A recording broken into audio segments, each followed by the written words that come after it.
Hi, I'm Dan Keene. Welcome to Board Challenge.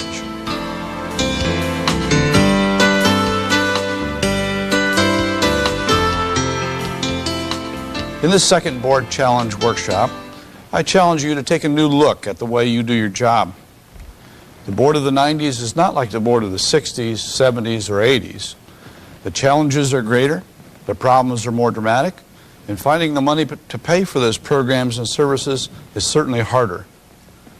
Let's get right down to the basics and give you a very simple description of the board member's job. Here it is. The board is responsible for the whole organization and all that happens in it. This is both a legal and a practical way of looking at the job of the governing board. Your responsibility encompasses the chief executive, the staff, buildings, finance, assets, programs, services, success and failure of the organization that you govern.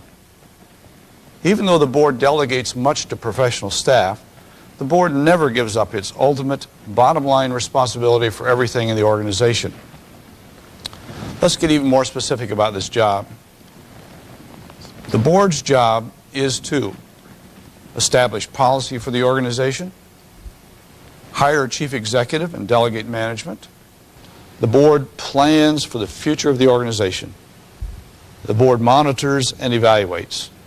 Board members are advocates for the organization. Board members volunteer special skills and expertise. Now, let's look at each part of that description in some detail. Board job number one. The board establishes policy for the organization. Ask any board member to define the board's job, and you'll likely hear, the board's job is to set policy. But then ask for a definition of what policy might be, and you'll likely get a very confused look. Board policy is a carefully designed, written general statement of direction for the organization, and is formally adopted by a majority vote of the board. Bylaws are not board policy. Federal, state, or local laws are not board policy. How you will evaluate the executive is board policy. How board members will be reimbursed for expenses is policy. How board members will deal with public or staff complaints is board policy. Attendance requirements for board meetings is board policy. Policies protect the board from operating inconsistently and from litigation for neglect of their duty. Policies should be reviewed and updated at least once a year. Board job number two. The board hires a manager and delegates management. If you know something about the history of the organization you govern, you probably know that it grew, as most nonprofit organizations, out of a community problem, a need that had to be met. Concerned citizens got together and searched for a solution. Their solution was to form a nonprofit organization with a mission to solve the problem. The group of concerned citizens could function very well as a committee until the task grew just too large and too complex. Then they hired an executive to take over the management of the nonprofit or to do the job the board had been doing. In the early stages of the organization's history, the board members were the managers. But when the executive was hired, the board members took on a new role as governors of the organization.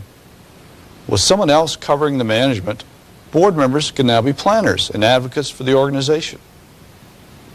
Even though that may have happened long before you came to the board, the task of hiring a manager is still something about which you should be very concerned. Every board has the task of reconfirming the hiring of the executive every year at contract renewal time. And each time it should be equally important as the first time the board hired the manager. The board places a tremendous amount of trust and authority in the chief executive, and the executive must continue to prove that he or she is the right person for the job. Every year, board members must formally evaluate the executive's performance to make sure they have the right person in that position. More about executive evaluation later in this workshop. Delegating management to the executive is certainly difficult because knowing what the board should do and what should be delegated is just not clear. Good boards know that there's a delicate balance between leading and delegating trust to someone else to lead.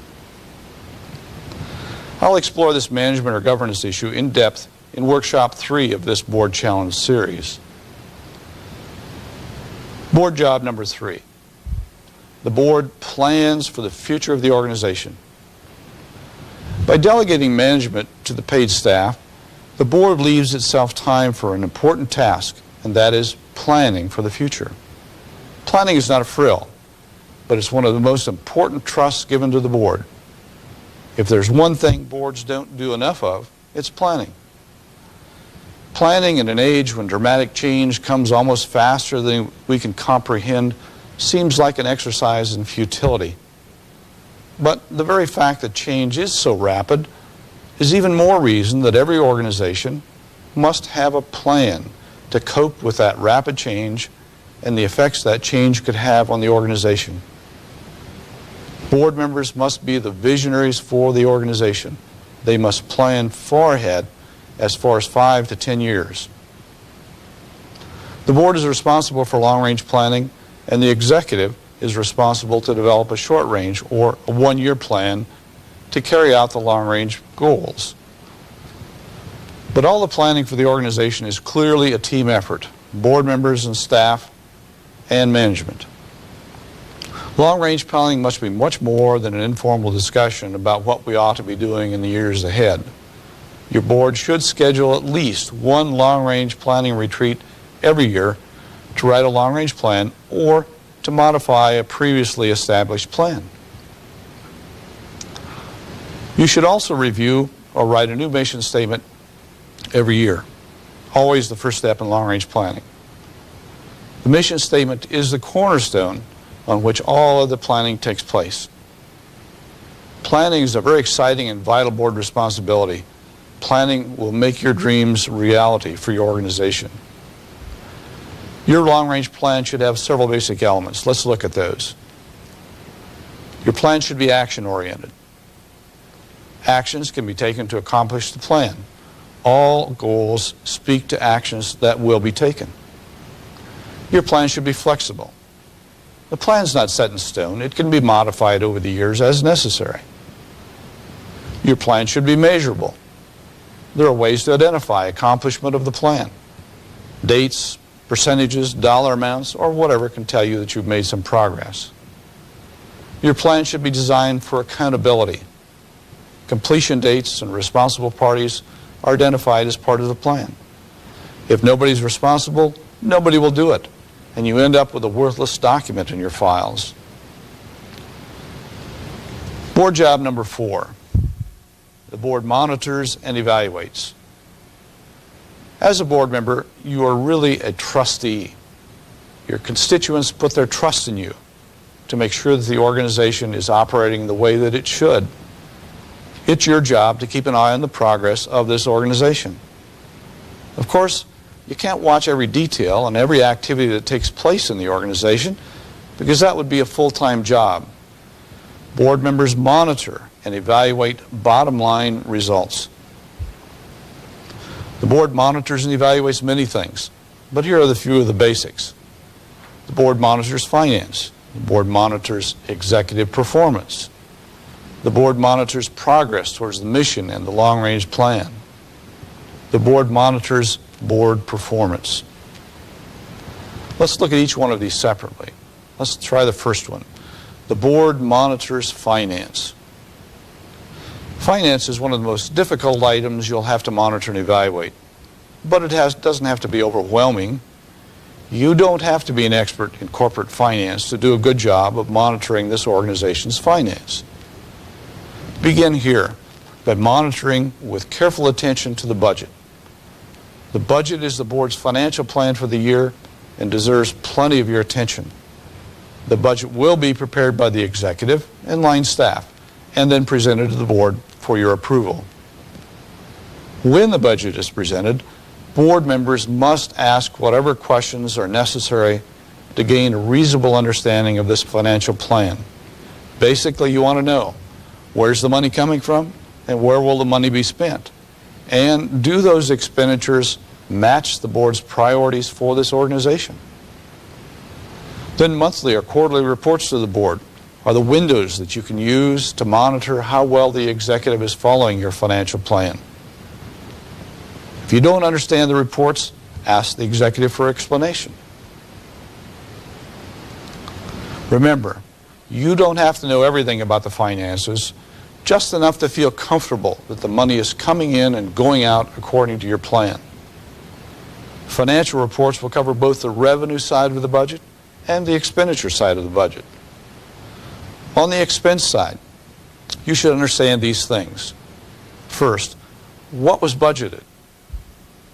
What has been expended to this point?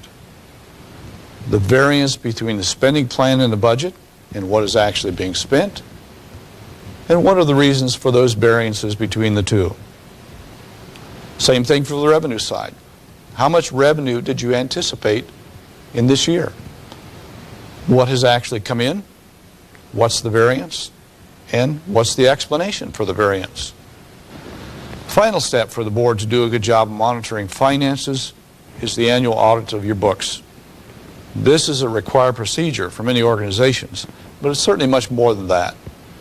It's one of the board's best protections against financial mismanagement. When the auditor completes the audit report certainly should be delivered directly to the board by the auditor. Board members should pay careful attention to this report. The board also monitors the chief executive. Remember, you're responsible for everything in this organization, and you only delegate management to the executive. You don't give up your responsibility when you delegate, so it's up to you to make sure that management is being handled properly. You can't follow the executive around all day to see how the job is being done.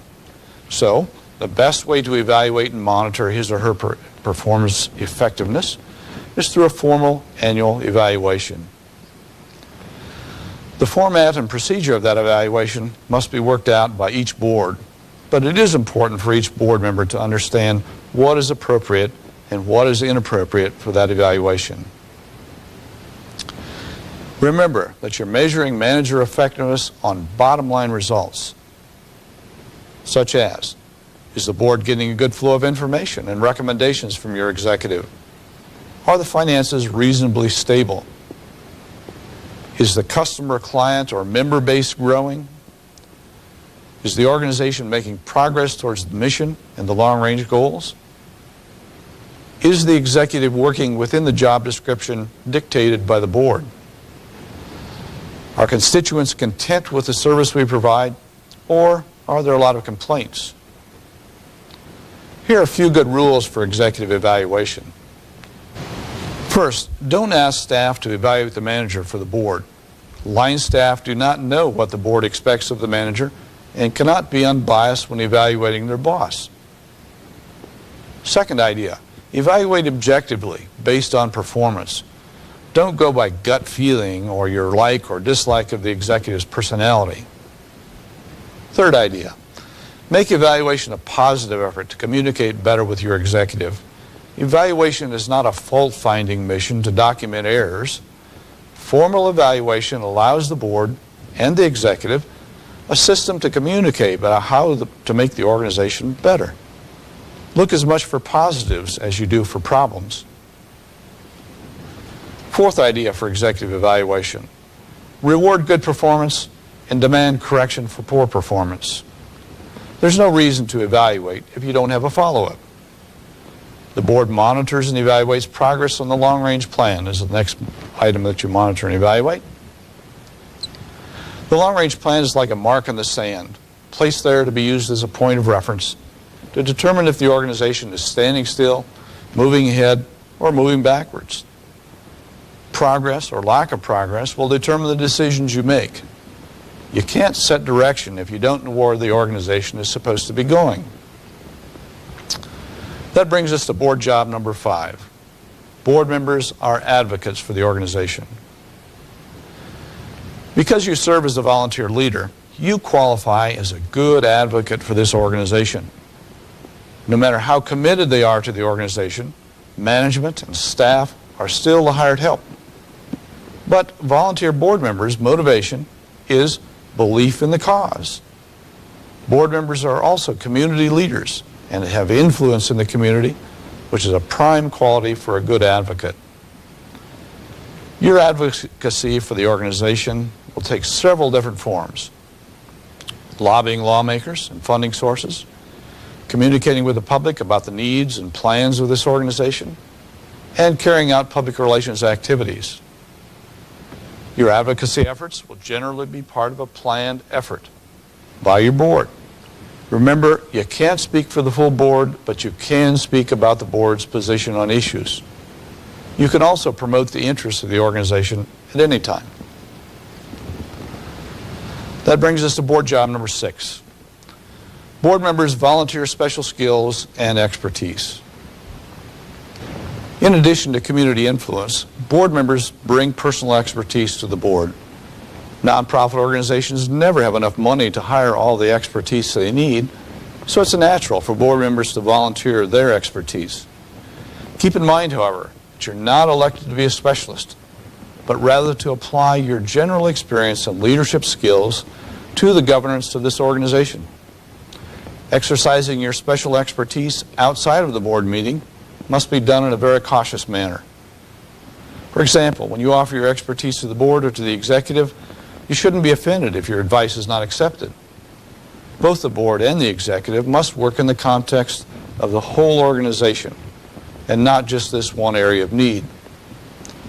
When using your expertise, also be cautious not to misuse your power as a board member to pressure the executive or other staff to accept your help. The bottom line of this: a real expert knows the answers, but also knows when to offer those answers. That's it. That's my job description. Spend some time now discussing how my job description applies to your board. Where does your board have problems following this description? What can you do to improve the way your board does the job? You know you owe it to those you serve to do the very best job possible. Thanks for being a part of this workshop. I hope you'll join me in the other workshops in this Board Challenge series.